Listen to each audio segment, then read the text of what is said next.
Kitchen counter ಟಾಪಲ್ಲಿ ಬರೋ sync ಹತ್ರ extreme level of ನೀರನ್ನ ನಾವು ಯೂಸ್ ಮಾಡೋದರಿಂದ ಆ ಒಂದು ಸ್ಪೇಸ್ ತುಂಬಾ ಹಾಳಾಗಿತ್ತು. ಹಾಗಾಗಿ ಆ ಒಂದು ಸ್ಪೇಸ್ನ ಕವರ್ ಮಾಡೋ ಥರ ವಾಲ್ ಸ್ಟಿಕ್ಕರ್ನ ಹಾಕ್ಕೊಂಡಿದ್ದೀನಿ. ಆ್ಯಂಡ್ ಎಕ್ಸ್ಟ್ರಾ ಏನು ಬರುತ್ತೆ ವಾಲ್ ಸ್ಟಿಕ್ಕರಿಂದ ಅದನ್ನು ಈಸಿಯಾಗಿ ನಾವು ಕಟ್ ಮಾಡ್ಕೋಬೋದು. ವಾಲ್ ಸ್ಟಿಕ್ಕರ್ನ ಅಮೆಝಾನಿಂದ ಶಾಪ್ ಮಾಡಿದ್ದೀನಿ. Hello, welcome back to my channel. Actually ಬೆಂಗಳೂರಲ್ಲಿ extreme level of rain, weather ಕೂಡ ತುಂಬ ಚಳಿಯಾಗಿದೆ. ಆ್ಯಂಡ್ ನಾನಿವತ್ತು ನನ್ನ ಕಿಚನ್ ಸ್ಪೇಸ್ ಕೌಂಟರ್ ಟಾಪ್ನ ಯಾವ ರೀತಿ ಅರೇಂಜ್ ಮಾಡ್ಕೊಂಡಿದ್ದೀನಿ ಅಂತ ನಿಮ್ಮ ಜೊತೆ ಶೇರ್ ಮಾಡ್ಕೊಳ್ತಾ ಇದ್ದೀನಿ. ಡೈನಿಂಗ್ ಸ್ಪೇಸ್ ನನ್ನ ಲೆಫ್ಟ್ ಸೈಡ್ ವಾಟರ್ ಫಿಲ್ಟರ್ ಬರುತ್ತೆ ಆ್ಯಂಡ್ ನನ್ನ ರೈಟ್ ಸೈಡ್ ಫ್ರಿಡ್ಜ್ ಬರುತ್ತೆ. ಸೊ ವಾಟರ್ ಫಿಲ್ಟರ್ ಪಕ್ಕದಲ್ಲೇ ಒಂದು ಸಿಂಕ್ ಬರುತ್ತೆ ಆ್ಯಂಡ್ ಸಿಂಕ್ ಹತ್ತಿರ ಒಂದು ಸ್ಮಾಲ್ ಡಸ್ಟ್ಬಿನ್ ಇಟ್ಕೊಂಡಿದ್ದೀನಿ. ಬಿಕಾಸ್ ಕಿಚನಲ್ಲಿ ಯಾವುದೇ ವೇಸ್ಟ್ ಆದರೆ ಇಲ್ಲಿ ಸ್ಟೋರ್ ಮಾಡ್ಕೊಂಡಿರ್ತೀನಿ. ಆ್ಯಂಡ್ ಔಟ್ಸೈಡ್ ಬಿಗ್ ಡಸ್ಟ್ಬಿನ್ ಇಟ್ಕೊಂಡಿದ್ದೀನಿ, ಅದರಲ್ಲಿ ಡಂಪ್ ಮಾಡ್ಕೊತೀನಿ ಎವ್ರಿ ಡೇ ಬಿಫೋರ್ ಸ್ಲೀಪಿಂಗ್. ಸಿಂಕಿಗೆ ನಿಯರ್ ಬೈ ಒಂದು ಹ್ಯಾಂಡ್ ಟವಲ್ ಇಟ್ಕೊಂಡಿದ್ದೀನಿ. ಇದು 2 burner gas stove, almost 6 to 7 years old one. ನನ್ನ ಹಸ್ಬೆಂಡ್ ಬ್ಯಾಚುಲರ್ ಆಗಿದ್ದಾಗ ತಗೊಂಡು ಸ್ಟವ್, ಇವಾಗಲೂ ಕೂಡ ಅದನ್ನೇ ಯೂಸ್ ಮಾಡ್ತಾ ಇದ್ದೀವಿ. ಸ್ಟವ್ ಪಕ್ಕದಲ್ಲೇ ಒಂದು ಟ್ರೇಯಲ್ಲಿ ಲೈಕ್ ಸಾಲ್ಟ್ ಆ್ಯಂಡ್ ವಾಟರ್ನ ಸ್ಟೋರ್ ಮಾಡ್ಕೊಂಡಿದ್ದೀನಿ. ಲೈಕ್ ಒಂದರಲ್ಲಿ ಸಣ್ಣ ಉಪ್ಪು ಆ್ಯಂಡ್ ಇನ್ನೊಂದರಲ್ಲಿ ದಪ್ಪ ಉಪ್ಪು ಸ್ಟೋರ್ ಮಾಡ್ಕೊಂಡಿದ್ದೀನಿ.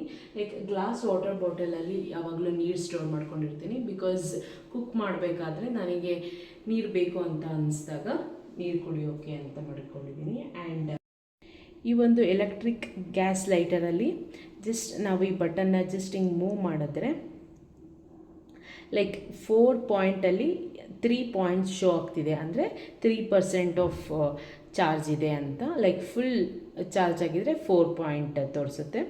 ಜಸ್ಟ್ ಆನ್ ಮಾಡಿ. ಈ ಒಂದು ಗ್ಯಾಸ್ ಲೈಟರಿಂದ ನಾವು ಈಸಿಯಾಗಿ gas stove, candle and also ದೇವ್ರ ದೀಪನೂ ಕೂಡ ಹಚ್ಕೊಳ್ಬೋದು.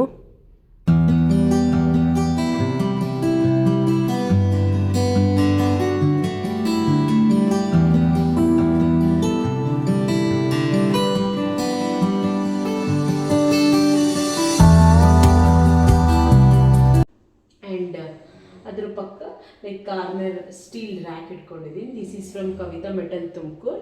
ಆ್ಯಂಡ್ ಕಂಟೈನರ್ಸ್ ಕೂಡ ಸ್ಟೀಲೇ ಇಟ್ಕೊಂಡಿದ್ದೀನಿ, ಅದು ಕೂಡ ಕವಿತಾ ಮೆಟಲ್ಸ್ ತುಮಕೂರಿಂದಲೇ ಶಾಪ್ ಮಾಡಿರೋದು. ಲೈಕ್ ಫಸ್ಟ್ ರ್ಯಾಕಲ್ಲಿ coffee, tea, sugar and second ರ್ಯಾಕಲ್ಲಿ ಜೀರಿಗೆ, ಟರ್ಮರಿಕ್ ಆ್ಯಂಡ್ ಸಾಸಿವೆ. ಲೈಕ್ ಫಸ್ಟ್ ರ್ಯಾಕಲ್ಲಿ ಇಟ್ಕೊಂಡಿರೋ ಕಂಟೈನರ್ಸ್ಗೆ ಸೆಟ್ ಆಫ್ 3ಗೆ 1000 rupees ಆ್ಯಂಡ್ ಸೆಕೆಂಡ್ ರ್ಯಾಕಲ್ಲಿ ಇಟ್ಕೊಂಡಿರೋ ಸೆಟ್ ಆಫ್ 3ಗೆ 750 rupees, ಅಂದರೆ each piece is 250 rupees. And ಅದ್ರ ಪಕ್ಕ ಒಂದು ಸ್ಮಾಲ್ ಸೈಜ್ ಟ್ರೇಯಲ್ಲಿ set of 3 ceramic jars and also oil containers, ಒಂದರಲ್ಲಿ ಯೂಸ್ಡ್ ಆ್ಯಂಡ್ ಒಂದರಲ್ಲಿ ಫ್ರೆಶ್ ಒನ್ ಯೂಶಲಿ ಇಟ್ಕೊಂಡಿರ್ತೀನಿ. ಬಟ್ ಇವಾಗ 2 ಕೂಡ fresh one. And set of 3 ಜಾರ್ಸಲ್ಲಿ ಒಂದರಲ್ಲಿ ಹಸಿನ ತುಪ್ಪ, ಲೈಕ್ ಎಮ್ಮೆ ಹಸಿನ ತುಪ್ಪ ಆ್ಯಂಡ್ ನಾಟಿ ಹಸಿನ ತುಪ್ಪ ಆ್ಯಂಡ್ ಆಲ್ಸೋ ಹುಣಸೆ ಹಣ್ಣು. ಆ್ಯಂಡ್ ದೆನ್ ಪಕ್ಕ ಎಲೆಕ್ಟ್ರಿಕ್ ಸ್ಟವ್ ಪಕ್ಕದಲ್ಲೇ 2 ಸ್ಟೆಪ್ ವುಡನ್ ಸ್ಟ್ಯಾಂಡ್ ಇಟ್ಕೊಂಡಿದ್ದೀನಿ. ಅದರಲ್ಲಿ ಲೈಕ್ ನಾನು ಡೈಲಿ ಬೇಸಿಸ್ ಯೂಸ್ ಮಾಡೋ ದಾಲ್ನ ಸ್ಟೋರ್ ಮಾಡ್ಕೊಂಡಿದ್ದೀನಿ. ಆ್ಯಂಡ್ ಸಿರಾಮಿಕ್ ಕಪ್ಸ್ನೂ ಕೂಡ ಇಟ್ಕೊಂಡಿದ್ದೀನಿ. And candles. ಈ ಒಂದು 3 ಸ್ಟೆಪ್ ವುಡನ್ ರ್ಯಾಕಲ್ಲಿ ಫಸ್ಟ್ ರ್ಯಾಕ್ ಜಸ್ಟ್ ರ್ಯಾಂಡಮಾಗೆ ಏಲಕ್ಕಿ, red chilli powder, pepper store ಮಾಡ್ಕೊಂಡಿದ್ದೀನಿ. ಸೆಕೆಂಡ್ ರ್ಯಾಕಲ್ಲಿ ಸ್ಪೈಸಸ್ ಲೈಕ್ ಚಕ್ಕೆ, ಲವಂಗ ಆ ಥರ ಸ್ಟೋರ್ ಮಾಡ್ಕೊಂಡಿದ್ದೀನಿ. ಆ್ಯಂಡ್ ಥರ್ಡ್ ಸ್ಟೆಪ್ಪಲ್ಲಿ ಡೈಲಿ ಬೇಸಿಸ್ ನಾನು ಜಾಸ್ತಿ ಯೂಸ್ ಮಾಡೋ ಡ್ರೈ ಫ್ರೂಟ್ಸ್ನ ಇಲ್ಲಿ ಸ್ಟೋರ್ ಮಾಡಿದ್ದೀನಿ. ಕೌಂಟರ್ ಟಾಪ್ ಕೆಳಗೆ ಒಂದು ಮಿನಿ ಸ್ಟಡಿ ಟೇಬಲ್ ಇಟ್ಕೊಂಡಿದ್ದೀನಿ. ಅದ್ರ ಮೇಲೆ ಲೈಕ್ ವೆಸಲ್ ವಾಶ್ ಮಾಡಿ ಹಾಕೊಳ್ಳೋ ಬ್ಯಾಸ್ಕೆಟ್ ಇಟ್ಕೊಂಡಿದ್ದೀನಿ. ಈ ಒಂದು basket as a attached tray, ಇದನ್ನು ಕೂಡ ನಾನು ಕವಿತಾ ಮೆಟಲಲ್ಲೇ ಶಾಪ್ ಮಾಡಿದ್ದು. This is almost around 1700 rupees 2.5 years back. Like ಕಿಚನ್ಗೆ ಅಟ್ಯಾಚ್ ಆಗಿರೋ ಥರನೇ ನಮಗೆ ಲಾಂಡ್ರಿ ಸ್ಪೇಸ್ ಇದೆ. ಸೊ ಈ ಒಂದು ಮೇಕ್ ಓವರ್ ವಿಡಿಯೋನ ನಾನು ಆಲ್ರೆಡಿ ನನ್ನ ಯೂಟ್ಯೂಬ್ ಚಾನಲಲ್ಲಿ ಶೇರ್ ಮಾಡ್ಕೊಂಡಿದ್ದೀನಿ. ಸೊ ಯಾರಿನ್ನೂ ಆ ವಿಡಿಯೋನ ನೋಡಿಲ್ಲ, please go and check it out. ಈ ಒಂದು ಸ್ಪೇಸಲ್ಲಿ ಸೆಟ್ ಆಫ್ 5 ಆ್ಯಂಗರ್ಸ್ ಬರೋ ಒಂದು ಸ್ಟಿಕ್ಕರ್ ಹಾಕ್ಕೊಂಡಿದ್ದೀನಿ. ಲೈಕ್ ಯೂಸ್ಡ್ ಟವಲ್ಸ್ನೆಲ್ಲ ಈಸಿಗೆ ಇಲ್ಲಿ ಹ್ಯಾಂಗ್ ಮಾಡ್ಬೋದು ಅಂತ.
Forget to subscribe to my channel and press the bell icon. So ನಾನು ಯಾವುದೇ ಹೊಸ ವೀಡಿಯೋಸ್ ಅಪ್ಡೇಟ್ ಮಾಡಿದ ತಕ್ಷಣ ನಿಮಗೆ ಇಮಿಡಿಯೇಟ್ ನೋಟಿಫಿಕೇಶನ್ ಸಿಗುತ್ತೆ. ನೆಕ್ಸ್ಟ್ ವೀಡಿಯೋದಲ್ಲಿ ಸಿಗೋಣ. Until then take care. ಬಾಯ್.